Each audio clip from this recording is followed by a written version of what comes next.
Oh my goodness. Hello. Hi, everybody. It's Wendy, Stuart, and Tim Moss. And welcome to our show, If These Walls Could Talk. Yes. Thank you for being with us today. What a week, right? Oh my goodness. What a week. These past couple days alone, tell them. What wild. We want to thank Jim Silvestri. Yes. We made, Tim and I made the hot list for performers and got a great little write-up. We got our pictures in there. Yes. We're looking all pretty. Yeah, he does Thodacy, and then he does the top 300 New York City nightlife personalities. Which Jim knows better than anybody because he's unbelievable. Oh, he's everywhere. If you go to his Thodacy site every day, who does this? Every day he has a schedule of anybody that is drag or performance art and any drag shows bingo, going any on. shows going on, Mhm. anything that's being live streamed. He is your one-stop shopping. So make sure you check in with him. Absolutely. And then this show was also written up Yes, in it was. Hollywood Entertainment News. Yes. And also Indie Source. Indie Source. Yeah. And thank you, Hollywood Entertainment News and Indie Source and Jimmy Starr and Eileen Shapiro for telling everybody about our show. Listen, everyone, you know this. It's word of mouth, right? And we all have to support each other. Absolutely. And then somebody next to me just celebrated his 500th episode. Who could that be? I don't know. I have not. Yes, thank you. I celebrated my 500th episode on Artists Exposed. And yeah, I've been going back over like the past 10 years and I've talked to a lot of people. You have. I was very impressed. You put up like a little collage. You kept putting them up and I'm like, oh my God, Tim talked to this one or that one. Oh, and that's just the tip of the iceberg. Tip of the iceberg. I like tip. Just the tip. Just the tip. The teeny tiny tip. And you all have to tune in to Icavelli's 50 Shades of Gay Christmas special, or as I call it, the Christmas Spectacular. Not only are Tim and I on that show, but a lot of our friends are as well. It's amazing. And you can find it on Icavelli's Facebook page. And there is a link to the pay-per-view. It is a really funny show. Icavelli's a really funny host, a really funny guy. And we're all really funny people, aren't we? Absolutely. And it's a very funny show. And we all want to laugh these days, right? With everything that's been going on. Now, I'm sure you're wondering where are they? I was wondering that myself. Well, somebody said we look a little Aztec today, like a little Mayan, a little Aztec, a little rock and roll. We are broadcasting today live from Pangea Restaurant, which we love. They have gone above and beyond to support the arts prior to the pandemic. So you know what? Now is the time for the give back. Let's support them. Yes, they are open Monday through Sunday, 6 o'clock. No, to 5 to 10. 5 to 10. Yes. And they're on 2nd Avenue at 11th Street, or between 11th and 12th. 11th and 12th. And they have the back room that they used to do cabaret shows, and they've been so supportive of the artistic community.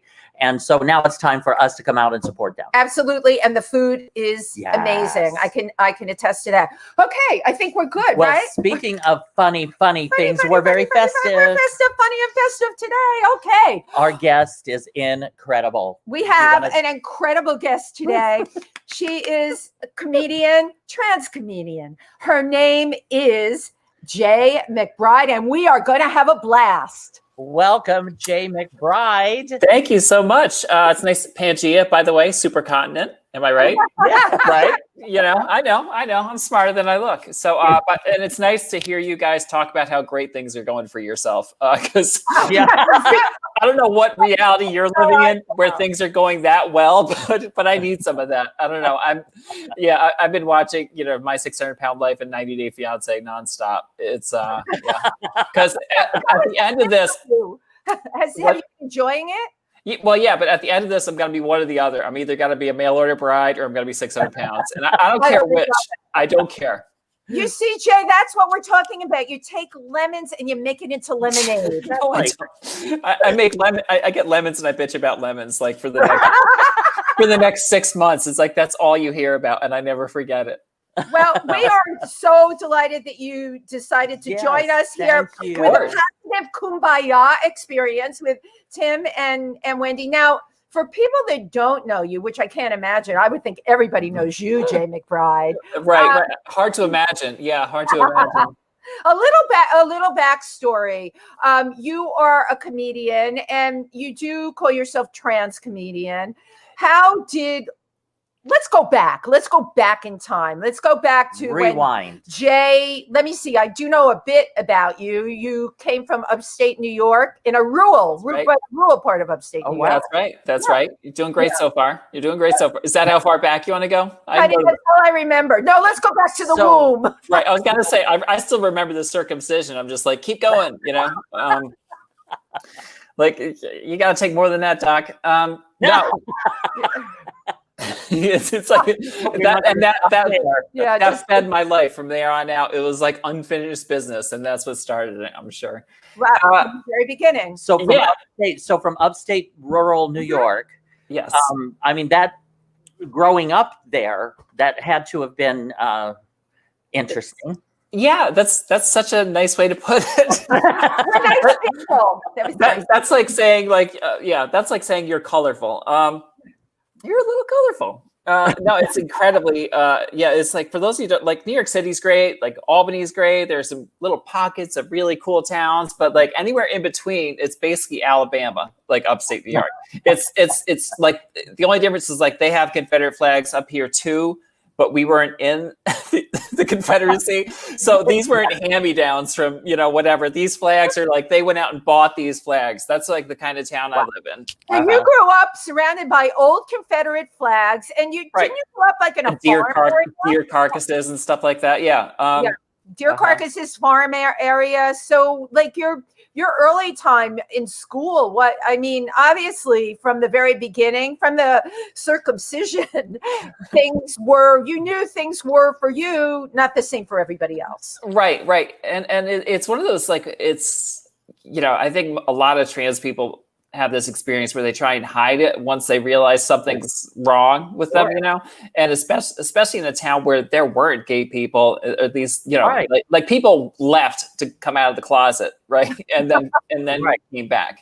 So it was just that like really small town kind of mindset, a conservative family. Like my dad was military, very religious. So it was tough, and basically you learn to hide anything feminine when you're like that, Well, now, I'm trying to understand the thought process that you were going through.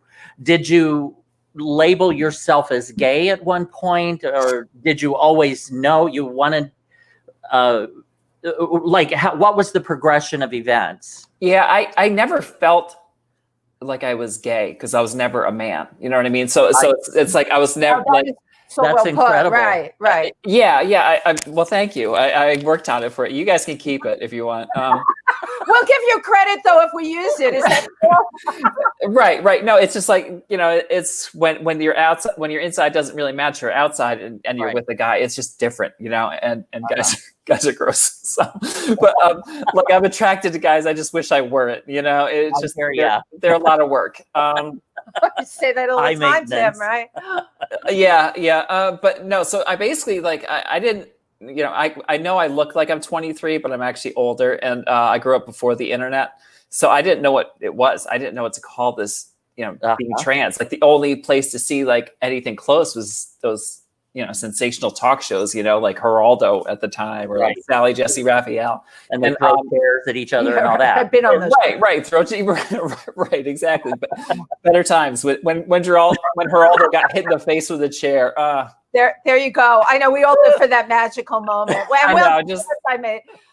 If I'm a guest, I promise I'll give it a shot. How's that? So there we were with you, and you're going to school. Were you bullied in school? Not really. It was kind of a small. But let me get back. Actually, okay. Sorry. I was. Don't let us derail you. No, good luck with that. I have 100. This is gonna happen a lot, but it's fine. No, I basically, when I realized what I was, it was one of those talk shows, but it was an evening talk show, and everyone's home, like me and my three brothers, my parents, and all of a sudden, these, at the time, female impersonators is what they called them. It was almost like drag queens today, but they were basically female impersonators is what they called themselves then. And I'm watching this, and I'm the only one watching it. No one else is really paying attention. I'm just thinking holy shit, that's who I am. That's it. That's who I am. And almost immediately, my dad comes in the room, looks at the TV, looks at us, and says, "If any of you turn out like that, I'll kill you." Oh my God. So, how old were you, Jay, when that happened? How old? probably like, I don't know, 10 to 12, something like that. Yeah. Yeah. It was, Wow. Tim? And so you just held that in. yeah. Oh yeah. Yeah. And I knew before, I just didn't know what the name of it was, Right. Right. It's not as, like now, like I say, there's a tranny at every subway car, but it wasn't like that then, especially in upstate New York. But no, so I was like, basically what I would do, I wasn't really bullied. It was such a small town, like there weren't really bullies for the most part. Every once in a while, a kid would get something, but for the most part, I was just trying to fit in. And I remember, like, I would do things like I held books like close to my chest, and someone's like, "What are you doing?" That's how girls hold their books, like this. And I was like, "Oh, okay." And mainly I did that. It's like these things that I didn't even realize. Did you do that too? Yeah. Just the feminine, and then they would correct me, so I would have to start because because if you're born with a penis, you have to act this way, and you have to protocol. Yeah, wow. And I can relate to that completely. Yeah. Yeah. So it's like, and then you get good at it, and eventually you hide it, and you convince yourself, like I think it wasn't until after college where it's like, it's either transition or kill yourself. So either shit or get off the pot. It's that's heavy duty. I'm going to stop you right there because that's something that we hear a lot and we know a lot. Transition or kill yourself. Why is it so extreme like that? Why is there no gradual in between? Yeah, I mean, I think like if you're suicidal, you get it, but I think like the thing with being trans, it's just you feel hopeless. Like you feel like at the time I felt like I couldn't transition because, my family would disown me. My friends would disown me. I'd lose my job. I'd be ugly. I'd be jumped in the streets. I'd be all, a litany, like a huge list. So it felt like, all right, so you're just going to be miserable and depressed your entire life. And you're hopeless. That's the way it is. And or worse, you're gonna take other people down with you. Like maybe you'll be married and have kids, and then like make them miserable. And it's just not that there are obviously there are people who get married and transition later and they're happy. I'm not trying to say that, but at the time that was my mindset. So it was like one or the other, and like I had 2 suicide attempts before that, and it was.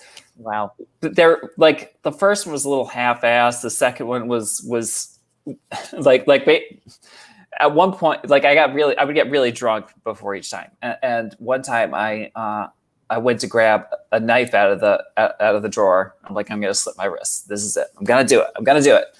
And so I grab it, and I just like without the, after a couple seconds, as hard as I can. And then I looked down and saw it was a serrated knife, not like a sharp. Oh my Lord! Right. So all it did was rub off a few layers of skin, and I'm like, all right, and I'm going to bed. Right. And we'll try tomorrow. Of course. Tomorrow. No, but I don't. I never joke. No. Well, it's tough to make that funny because people assume I'm lying about it. Assume I'm coming up with it. But it's like whenever I do tell that story to like trans people or comedian, to normal people, they're just like, wow, that's intense. But when I talk to like comedians or trans people, they're just like, wrong way, stupid. You got to go down with, you got to go this way. You gotta go, which. So after that realization, right, the serrated knife incident when you were drunk didn't work. So what was your, Sunday come to meeting moment? Oh God, that was such a terrible analogy. So, I don't even get it. What Sunday come to? Like in church, it's a Sunday come to me. That it was just a bad analogy. No, come to Jesus. You're healed. Right. So what was your moment after that? Because obviously you changed your path.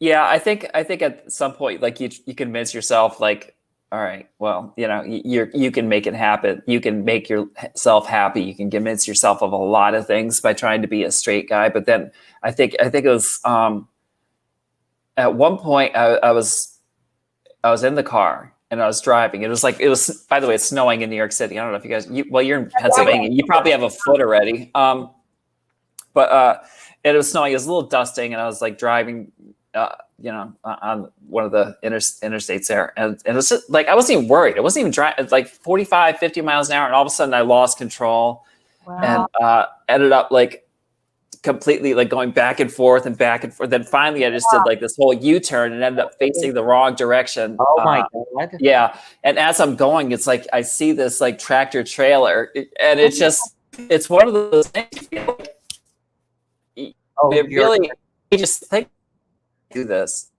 You got to see what, no matter scenario. Well, hang on there, Jay. You dropped out for a second. There you go. Hang Now, on. There you go. You're go good. ahead, So yeah, tell the story when the car went out of control. Okay, where did it lose me from? It's out of control. Where was going at?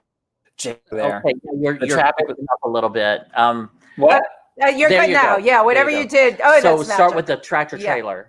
I did nothing. I don't know what it is. This is the worst cliffhanger ever. I lived. Okay, spoiler alert. How fabulous for us that you lived. You're funny, and you make us laugh and you make us feel good. So you thanks. lived. So Yeah, so I lived, and I basically said like, I have to give it a shot. I have to try and transition because it's worst case scenario, I go back was what my rationale was. If something happens, you go back, but you have to give it a shot. Well, so I did. What do you mean? You were saying you were going to live as a woman. Right. Huh?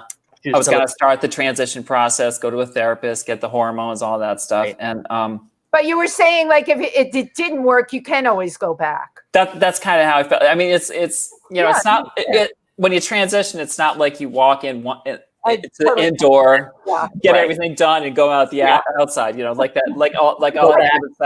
Call it a day. Right. Like, that Dr. Seuss book, The Sneetches, where they go through and get the star in their belly. It's not like that, Go get a prescription from your doctor, stop by Walmart and boom. How old were you? Get a COVID test. It's that easy. Right. You go to Walmart, you pick up some milk too, because the price is really good there. They're amazing on the milk and the half and half. But let me just get back to you for a minute. How old were you when that happened, Jay? I think that was I was in my 20s, probably mid 20s. So you were still living upstate and how did your family react to that? Yeah, I settled in Albany, basically, is where I ended up. Okay. Yeah, and by that time, my dad had passed away. So, oh, good. And the other thing, which is like, thank God, right? Because I probably wouldn't have had the guts otherwise. But and the thing, I was like really doing a slow transition. Like I would be taking the hormones and stuff for years before I even began to live full time, which wasn't allowed years and years ago. Years and years, you had to just go full time as a woman without anything. Right. But this, so I could get all the stuff done I needed to do. I could let my hair grow out. I could, play around and experiment. So, I mean, it took a few years. When I finally came out to my family, though, it was I think 2 weeks before Thanksgiving, or maybe it was 2 weeks after. It was right around. It was in November, I know, and actually, so it must have been before Thanksgiving. And being 2006, I did it the way everyone did, by email, because I was so trendy. So I type out this huge email. It's like 2:00 in the morning. I can't, I'm like, this is it. I got to do it. And so I have it done. I'm ready to hit send. I sit there for maybe 15, 20 minutes. I'm like, all right, just send it. So boom, I hit send. Then it says, you do not have a subject in the subject line. Would you still like to send it? I'm like, no. I'm like, subjects. I want to know. It's like, don't fuck with me, God. I'm sorry. I can't. Can I swear here? You're fine. Of course. Yeah. All right. Don't mess with me, God. Where? You can say anything in front of us.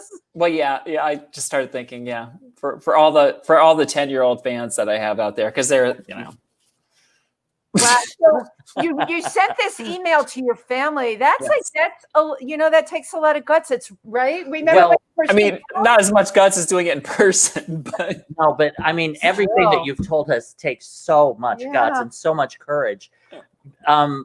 Wait till I tell you about the time I fought a lion. Wow. Sorry, go ahead. I interrupted you. No, I'm just saying that under the circumstances that you grew up, and again, the fear of your father, just at coming in at the split second that you had an awakening from within of who you are, an identity, and then having to suppress that and hold that down for years. I mean, it's a very, I can relate on so many levels. With your own I father? grew up in the Midwest, in the countryside in the 60s and the 70s. Okay. I hadn't even heard the word gay. And I had no idea why I was attracted to the other boys. That just wasn't done. Yeah, it's illegal. And didn't have anything on television. You So didn't have Geraldo? not back in the 70s, 60s and 70s. No, but also, I mean, not only that, but it was most states, and like they would have those. I don't remember those propaganda things about how like gay people are pedophiles. Like if you see a gay homosexual, right. Beware, because and it's just like someone's taking a boy hiking and then putting his arm around him or something. But no, and like he lives on the wrong side of the tracks. Don't be like Steve. You're like Joe who keeps it all in. You can tell he's gay because he shaves with Gillette or something. He doesn't smoke Marlboros. Yeah. Oh my gosh. Yes. I don't know. What were they smoking today? Cool. So we were up to the email, and you sent email to your family. What was the reaction? Yeah. And by the way, it wasn't like when I was 12. That's where I knew what I was. But like anytime I did anything feminine, I don't know if it's the same with you, Tim. But like my dad would just beat the shit out of me. Like I would catch hell all the time, Like so. I mean, So I'm not trying to make it like a sob story, but I mean that's just what it was. So that's where I'm like terrified. But anyway, so I figured like I have 3 brothers, and I like the younger brother. I had a hunch would be okay. The older brother I knew wouldn't, and the middle one was kind of I was like I don't know. And my mom, that was the other one. I'm like, well, I thought for sure she'd be on board. So and for the most part, I was. My 2 younger brothers are great. They we talk all the time. In fact, like we just talked last week, for Thanksgiving, all of us Zoomed together. So that's great. My older brother hasn't spoken to me since. And my mom was cool. It took her a while to get her head around it. I mean, I think it took a good 4 or 5 years for it to click. And then she's like, oh, okay, yeah. And then we were really close until when she passed away. So, yeah. Wow. Now, because I'm curious, when you decided to transition and you were living in Albany, would you go back to visit your family? And did you go as a boy? And did you have to play that back and forth thing? Well, I sent the email out about 2 months before I went full time. Okay. So after that was it. But even like the previous couple times, it's like I had long hair. I just pierced my ears, and it's like so what's going on there? That sort of thing. Yeah. But it is what it is. That's what God, I love life stories. So does Tim, right? And the name of this show. Oh, good. If These Walls Could Talk. So let's talk about like this stand-up thing. How did this all come about for you? Well, like for the most part, I had like retail experience growing up. Growing up, like after college, most of my experience was retail. And a bookstore that I was working at went out of business. Borders Books, which I love right, they were great. Everyone loves Borders Books, but no one shopped there. So no, I don't know. Everyone just hung out there. It was such a fun place to hang out. But they closed down, and I was still bouncing between. And I started to do. And I'd always wanted to do stand up, so I would go to open mics, but I never really thought of it as a career. So I started open mics after I transitioned. It was about 2 years after I went full time, like 2.5 years, October of 2009. I started doing comedy at open mics, and at that point, because I was working retail at the time, I still had that mindset, like you have to do this path for a career, this path for a career, this path, and there's no path for comedy. There's nothing. So, eventually got to a point like I was getting turned down promotion after promotion. Whereas when I was a guy, I would always get promotions. It's like, even if I didn't apply sometime, they would ask me to apply. It was insane, but I never got a promotion after I transitioned. At that point, I thought, well, maybe what have I got to lose by trying comedy as a career? Because I'm not, if I can't make it working at Macy's where they have assholes talking behind my back, it's like, Jesus Christ. So they put at a good point, passed over for promotions in retail. So many trans people I know, because so many trans people do retail, and I've heard this story a million times. You know, it's a blessing you found comedy. I'm wondering, is that a trans thing or is it a female thing? Well, that's, you know, I kind of like, I think Macy's, because the majority of the employees are female, I think it was a trans thing. But in general, in general, it's both. It's like, are they turning you down because you're a woman or turning you down because you're trans? You know, and you know, they weren't the only place, but Macy's was just the worst. Like, I remember like hearing things afterwards, like how like pretty much the entire cosmetics department had like a name for me or something, and would call me freaks and he and stuff. And I was like, I couldn't believe. First of all, I was pissed. I'm not like, you know, I developed a thick skin early on, so I'm not the sort of be like, woe is me. You know, I'm just like, all right, assholes. All right, you want to go? You know? Like, I'll show you Barbies. Yeah. All right, you fucking Barbie wannabes. Line it up. Yeah, I will roast the shit out of you one by one, okay? Yeah. One right after the other, and I will put you in the fetal position when I'm done. Oh, here we go. Jay, this is what I love about you. It's like rolled out and it's bitter as anything. Right. And so what is the thing? And we have a special surprise for everybody too, the clip. But, but the clip's an older clip, but it's still, yeah, I was looking at a lot of jokes on stage is that it is so damn biting, and you really go after straight men. And you know, as a woman, and any woman out there has had their straight male stories, and you just freaking nail it. I just love it. So let's do it. If it's okay, we'll take it. Sure. And check out a video presentation of Jaye McBride. How about here? Just 1 second. This is my first time doing it. Oh, so you're popping my sherry here. Look how skinny I am. It is great to be here. I'm just getting over a breakup of an unhealthy relationship. I had to end it by text message. I said, by the way, I'm sleeping with your dad. And he was actually relieved. He said, I'm just glad you didn't text me to tell me you used to be a dude. Well, I said, let's just focus on one issue at a time, okay? No, I'm glad some of you are laughing at that. My family didn't react the same way when I told them I was transgendered. It's actually true. My dad especially, he's like, when I was like 4, I went to him, like, Dad, what do you call a little boy who wants to be a little girl? He said, I don't know, but they're definitely not getting any ice cream.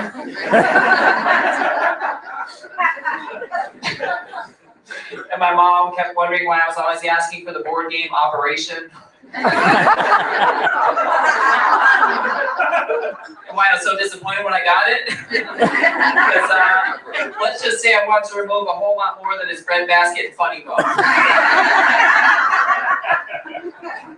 I have 3 brothers. 2 of them are cool with it. But my older brother actually disowned me. But, you know, I try and take the high road with them, you know. Like when I heard he and his wife had a child, I sent them the nicest greeting card. It said, congratulations, it's a boy for now.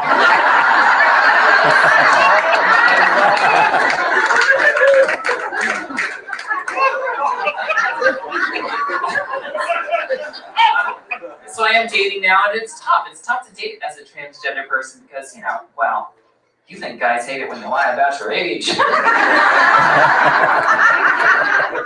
I lie about my age. I am pretty open with people, you know, but I wasn't always, you know, but I learned my lesson. Because, you know, when you're on a date, sometimes a guy, you know, rounds first base at the second. You know, believe me, nothing pisses off a guy more than when he's with a girl and he's trying to get to third base. But there's a man on third.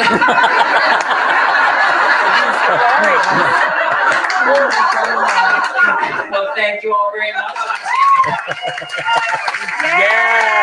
Yes. Oh my God. Yeah. So many of those jokes, I don't like. Watch that. Like, I don't even tell that Operation joke anymore. Maybe I should. I don't even tell that, you know. So, and I don't that lead off joke. I stopped telling years ago. Just it was my way to like that. I only had 2 or 3 minutes on stage, so I wanted to break into being trans, and that was like the quickest way I could think of. Oh, that's a great, great routine there.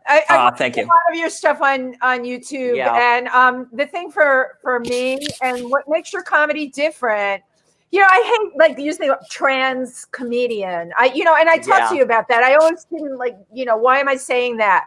And you said it was cool. One of the things you told me when we talked before, you've actually, and I love this about you, Jay, you by going on the road and doing your routine in some of the, straightest places and, reddest states in the country, it really does affect people and it changes how they perceive trans. Can you talk a little bit about that?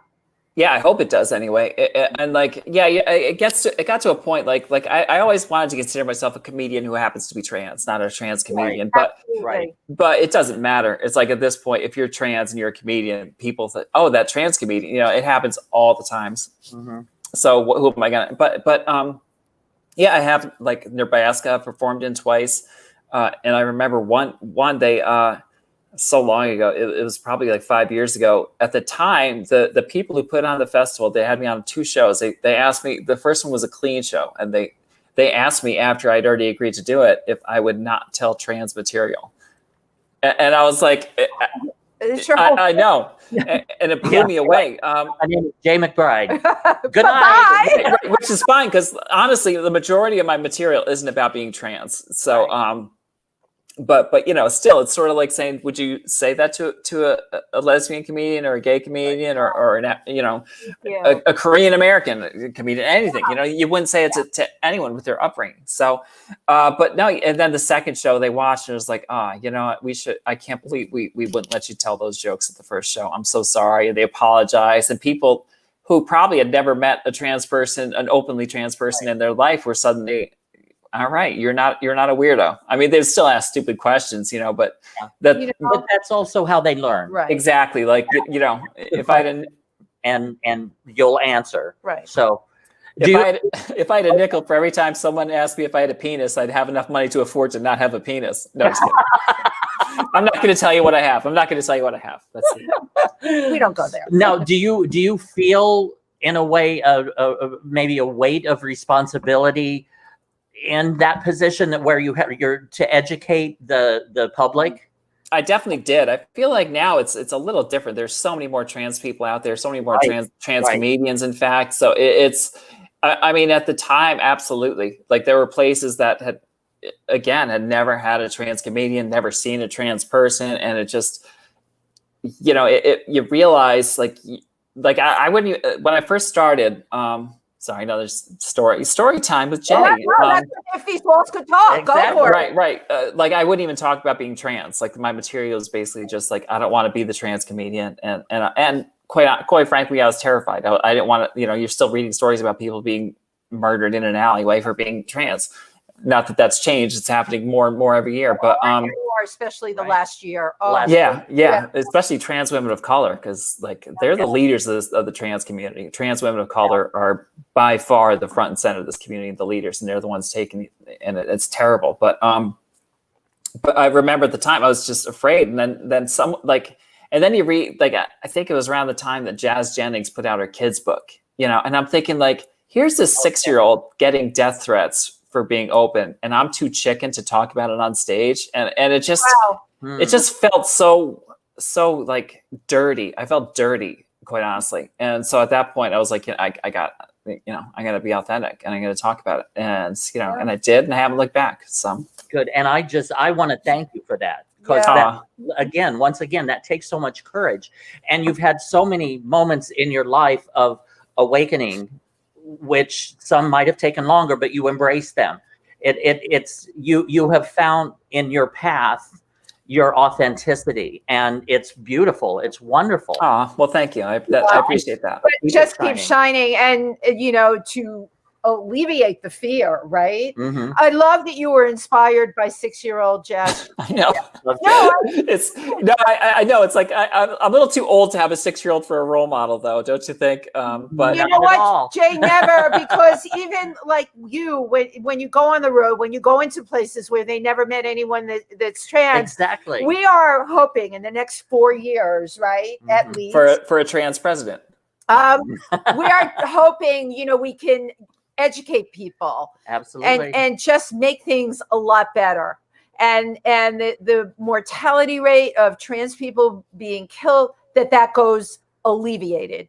And that's what we are all hoping for. And every time any one of us gets out there and lives their truth and answers, people, because of, because I work with Triversity and LGBTQ, I get the stupid questions left and right because they figure, okay, we'll ask the blonde girl with the Christmas lights, she's okay. We'll ask her. The questions, are a lot of times I'm like, why is this person asking that? But then I've learned.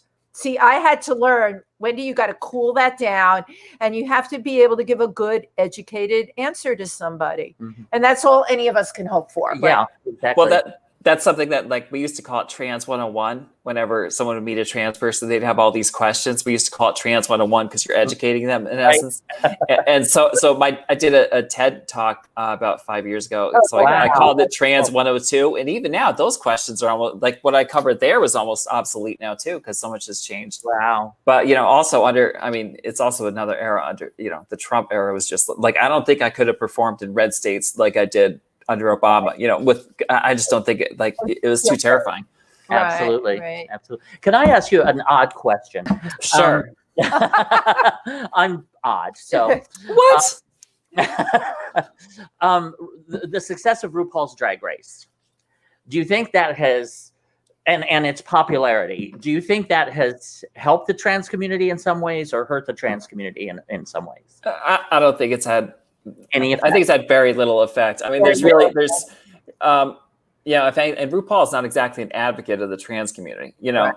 He's getting better, but I mean, like he, for the longest time, he would when he used the word tranny, it wasn't in a fun, playful way. It was, and he would always say like, and I'm gonna say he because those are the pronouns that he would say like, oh, I just put on this outfit to go to work, right. and that's how he treats. So I mean, it's problematic, and also the one thing I notice is people seem to think that trans women are just as fun as drag queens, and we're not. We're way more boring. We sit home watching anime, and that's it. Yeah. So. Yeah. Well, yeah. It's that. like, you know what? This is how I see it. It's a normal freaking lifestyle, and you should be allowed to live your normal.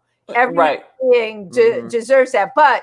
This subject comes up a lot. I do believe, and I don't watch RuPaul's Drag Race a lot. I do read about it a lot, and the candidates that are on it.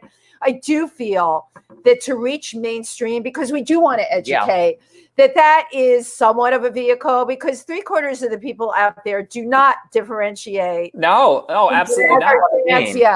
Yeah. So my hope, right, because I see the world through rose-colored glasses, that I've seen a lot more like cisgender women, straight women, Tupperware party women.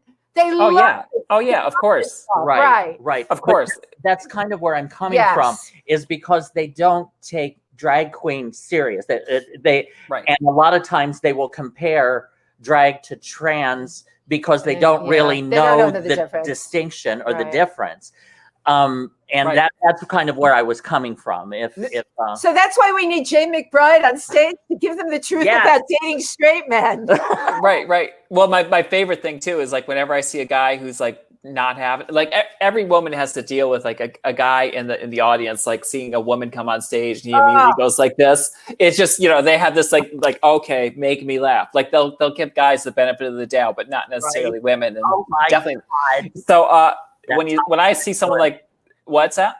That toxic masculinity. Oh yeah. So I like hit on that guy first. Like that's the one I'm like, I flirt at her. Yeah. Good I for flirt you. with him the entire time. And the thing is like, he's not going to find it funny necessarily, but everyone at his table will, and everyone in the crowd will. And it's just, you get that. What you live for those. You know comedy what? gold. It is comedy gold. And I've watched a lot of your stuff. I do stand up. I know a lot of women that do stand up.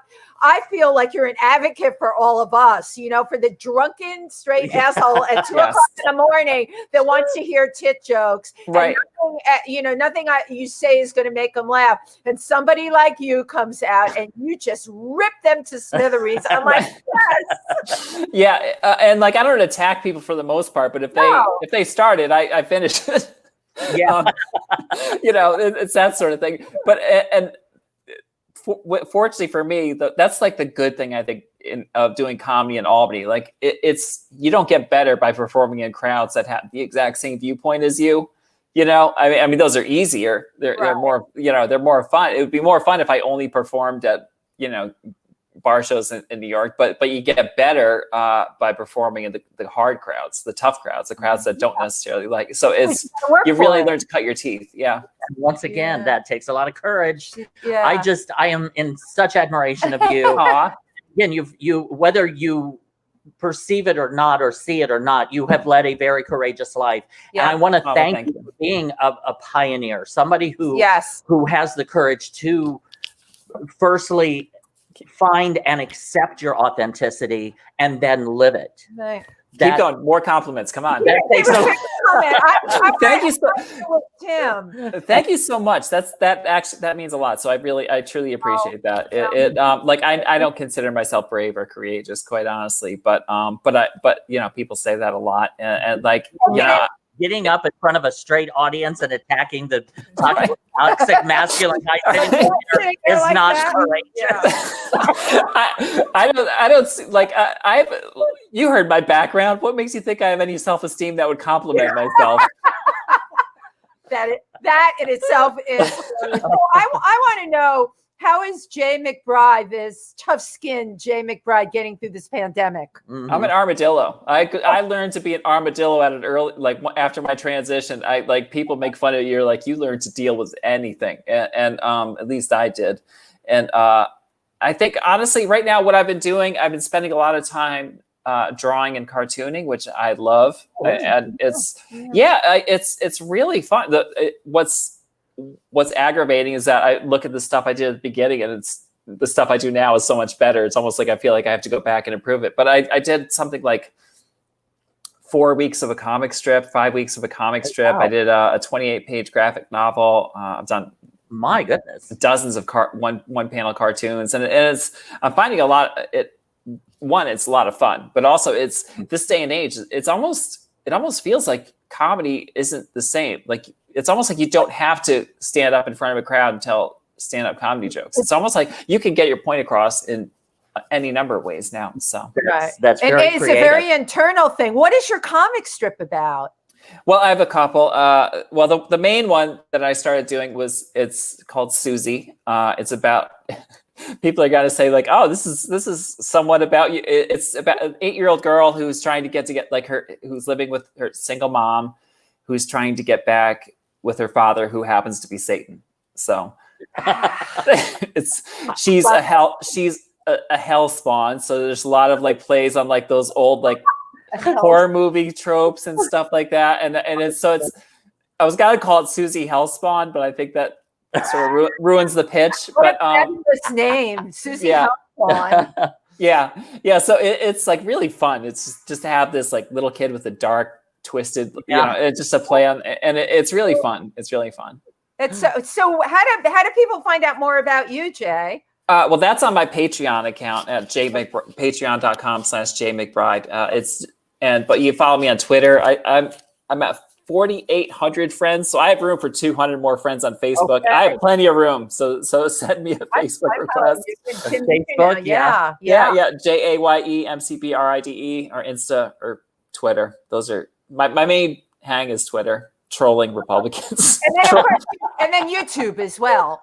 Oh yeah, I do have a couple. I haven't added anything in a while, but check out my YouTube and you'll see some of my comedy, and I think you'll enjoy it. So. When I'm at the gym doing leg lifts, really funny. It is. It's very entertaining. Yeah. Well, you watch it at the gym? People must think you're you're insane, laughing and giggling while bench pressing, That'd probably be it, pretty much. I have another question for you about comedy. Okay. Have you found that just trying to having to tiptoe around shit all the time in comedy? It just seems like comedy is one medium or one art form. Well, all art forms, it seems. You've just got to be so careful of what you say, and and I mean, I have I'm sorry, I didn't mean to cut you out. Well, I was just saying that how it's changed over the years. Oh yeah, 100%. Like you can't tell certain jokes, and I think for the most part, that's a good thing. You know, I think Yeah. not be, you know, like this whole idea of cancel culture. Like hear me out, and like this, like saying, yeah, it's not as fun to make. You know, it's no longer funny to make fun of someone for being trans. That's part of life. You know, if you're gonna make fun of someone for being trans, do it in a clever way. Just like you shouldn't make fun of people for being overweight. You shouldn't tell like quote unquote fat jokes. Or you shouldn't make fun of like you know. And so I mean, it is more of a challenge, but I think that's a good thing to not punch down all the time. Like you shouldn't punch down. But I have had jokes where like I would tell them and I'd get like, yeah, I can't really tell that joke anymore. You know, Right. like I remember this one joke that I used to tell, say like, yeah, I'll tell you guys, you'll probably love it because you're sick, because you're demented. And we are. Oh my God, Jay, you outed us. I know. Those lights are actually like electrical collars in the loony bin. Like you'll get zapped if you leave the grounds. I know what they are. I've been there. Okay. But no, my joke was like, you know, I was in this bar. This guy who was drunk tried to convince me that it's impossible for a woman to rape a man. And boy, I sure showed him. But and now some crowds I can still tell that joke. But here's the thing. It's like if you know, it's not really cool to joke about rape. And I get that. So that's like one of those jokes, even though it's like But I it's like the edge. Take it up to the edge. Right. And see yeah, and the way that joke came about, I actually wrote it because I was sick and tired of hearing guys tell rape jokes. So I wanted to tell one where I got it. So but stuff like that, you get to a point you're like, yeah, you can't really tell that anymore. That's just how it is. So yeah, exactly. Well, oh my God, thank you so much, Jaye McBride. oh, of course. I have loved having we you on had the such show. a great time with you today. I knew you always make me laugh. You know, I go back to the gym, lift my legs, and watch your comedy on YouTube. And laugh. Good. Yeah. Also, there's I guess I'm on Sirius XM now too. There's a clip of there's this great album called Pride Parade of Stand Up, which has like Jessica Kirsten's on it. I think Judy Gold was on it. A bunch of great comics, and one of my clips is on there. So if you have Sirius, I pop up once in a while. Sweet. Yeah. So Fantastic. Google and check out Jaye McBride. That's Jaye. Yes. McBride. AYE. I wish I picked a different name. I really wish I picked a different name. That's such a stupid name. I love it. I do It's too. an easy name Yeah. to remember. You want people, you know, like if it were, you know. But also, it could be short for anything, Jessica or Jolene or whatever you want. Jolene. Right. Jolene McBride. I love that. That song, that Dolly Parton song. I get. Jolene. Okay. There's a version of that where it's slowed down, so it sounds like a metal song. You should check it out. But yeah, I love that. Thank you so much. of course. Thank you guys so much. Holiday. And don't forget next Friday. Oh yeah, I'm going to see you next Friday. Yeah, on another show. Okay. All right. Beautiful holiday, hurrah, and there you'll be. So see you there. That's my plug. Thanks. Take care. Thank Bye, you, darling. Jay. All right.